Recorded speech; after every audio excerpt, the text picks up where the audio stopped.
So Paige, I saw you had a tweet earlier today that you were coming for Rita, and obviously now you're tied. So was that kind of your goal coming into today, and what was working for you out there? Um, I mean, it wasn't like it was extra motivation or anything. We were kind of joking back and forth. I have 8 games left, so I figured I would probably get 15 kills in the next 8 games. So whether it happened today or not wasn't a huge deal, but it was kind of fun that we were able to go back and forth, just making jokes. And she's a little salty that I'm about to pass it, but it's okay. And Rita, what do you think about the way Paige played today, and also the fact that you're now tied in kills? Well, clearly, as a coach, I'm excited that she is on track to break the record because right now we're a tie, and it's important that we say it's a tie still. But by Sunday, she'll break it. So that's exciting. Anytime you have an athlete that can pass what you've done, it's a big honor. So I'm excited. Sean, go ahead. Thank you, everyone, for being here. Coach Rubio, I'll start with you. So obviously the last time we talked, one of the things we spoke about was like the serving error woes that had been happening, especially against ASU. And set one was great. I don't believe there were any. And then one thing I noticed as well was throughout the whole match, every time Colorado called a timeout, Arizona didn't commit any serving errors after that. So I just want to know, was there any adjustments that you made, or was it just your players were able to just maybe zone in more after a timeout and just know to get it over the net? Yeah, I think it's just a natural progression for a young team or for a team to talk about or to start to serve a little more consistency. And you certainly learn from your mistakes. Yeah, I thought today, the difference in today's match was the serving. And I thought we did a nice job of keeping them out of their offense. And when they passed well, they were tough to defend. So I felt like one of the key points for us was going to be our ability to serve. And we're a solid serving team, and that certainly came into play. But I think it's just us continuing to focus on making sure that I think the players are probably pretty focused on after a timeout or after a challenge that we're not going to miss that next serve. And then Coach Sharita, I had actually talked to Coach Rubio about this before, but so in this match, once again, dominant third set, and unlike the last week, your team was able to hold on. I just want to know, was there any message that you give your team as a coach that once you have such a large lead and dominate a set to come when the team like Colorado will come back out to just say, okay, we know we got a big lead, we know we gave them a hurt, but they're going to come out strong. So what would you say was the difference this time from your perspective as a coach that allowed your team to get the victory? What happened last week at ASU?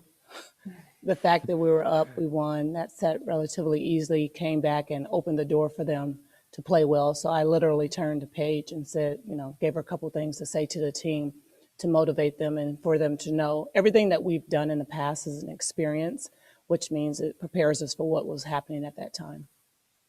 And then one particular play I want to ask you about in set 4 was that block by Ziona. And I had talked with Coach about her before, just how I've seen from the few matches she's been playing really hard and just really developing as a player. I was just wondering if you could speak to that a bit, of how much she has grown as a player and how dominant she is, and that slide that Coach and I had talked about before that is working so well for her.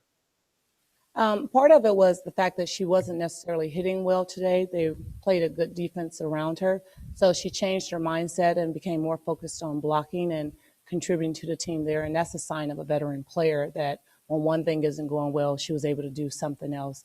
And for her, it's just a matter of getting her eyes in the right place to get her hands over the net faster. I mean, she's certainly big enough to be able to do a lot of things. And then my last question will be for Paige. So as I just talked about with both your coaches, obviously a big bounce back win against Colorado. You had a very impressive match as well. I was just wondering, was there any personal adjustments that you made this time? Because there were a lot of plays where you came out, like really hot, like on fire, and got some pretty thunderous kills. So I was just wondering if you could speak to that.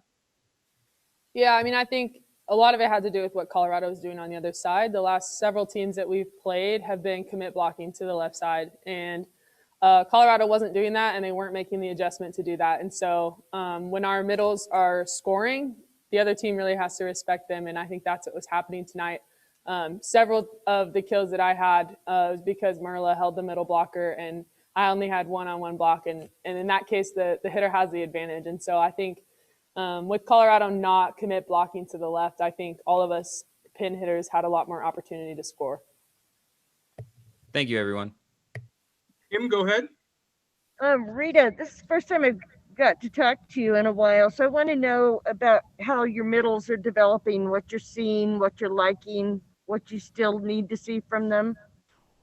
I like the fact that we're getting set more. We hold this debate in the office quite often, but part of it is us putting ourselves in a position to be able to score. So if you look at the stats today, I think Merla, I don't believe, had any attack errors today, and she was going up being effective.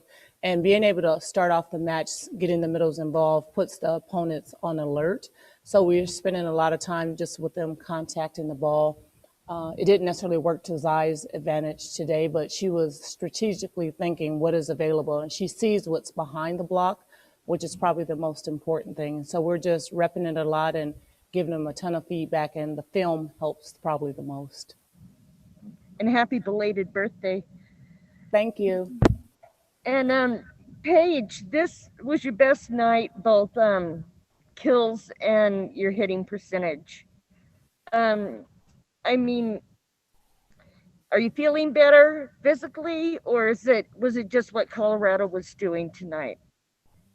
I mean, I'm definitely feeling a little bit better physically. I think the week of rest that I took a few weeks back was very beneficial. I've also been modifying a lot of what I'm doing in the weight room and in different things. I'm in treatment sometimes twice a day. I'm really doing everything I can to make sure that I'm able to perform to the best of my ability. So yes, I'm feeling better.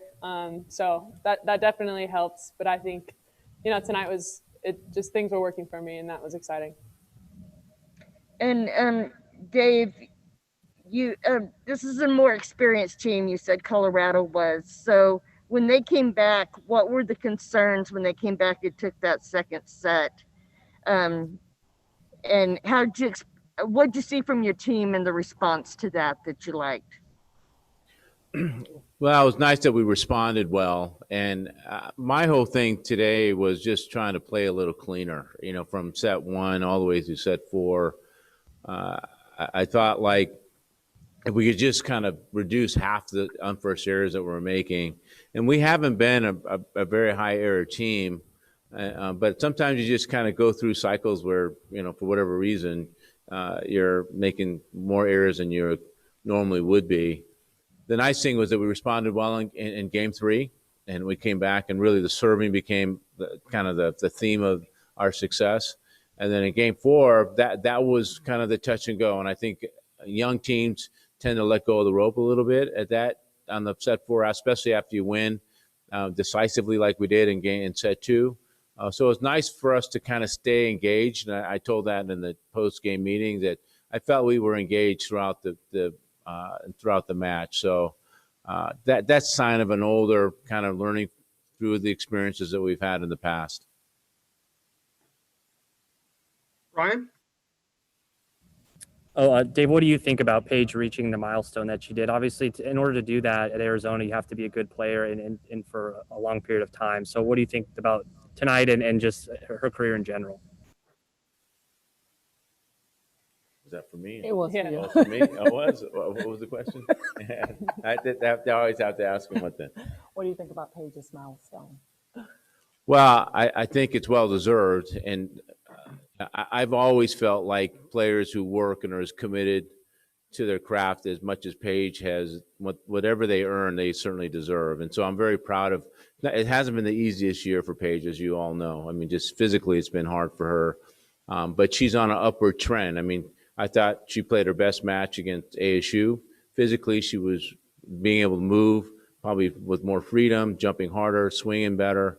And then today, had Paige not had the night that she had, the result may have not been the same, because the last couple matches, we haven't had Sophia's been struggling offensively. She's been doing well in other areas, but offensively, it's been, she's kind of plateaued. So now without Paige kind of putting up the numbers that she did, it would have been a much different match, I felt like. So the timing couldn't be better for us. And hopefully as time goes on, Paige gets stronger and feels stronger, then Sophia kind of gets back on track for us. Why do you think Sophia's plateaued? Is it just kind of a freshman wall kind of thing, or what do you think? That's for Dave. Why do you think that Sophia has plateaued?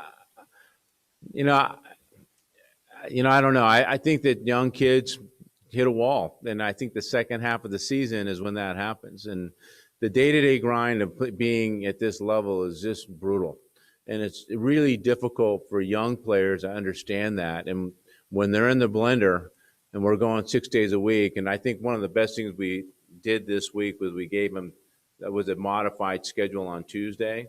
So we'll be doing that actually from now until the end of the season, so that we can get a little more rest. For a long time, we were going 6 days a week, and it grinds on you. And I think for the young players who aren't used to that, that just mentally and emotionally just kind of grinds you down, and then your game starts to suffer. So I think the adjustment needs to be time off. Like I told them, less is more. And so even this Tuesday, I was planning on practicing on Tuesday, and Paige doesn't know this yet, but we'll certainly modify again on Tuesday. I think the rest is going to probably do us more good than anything else.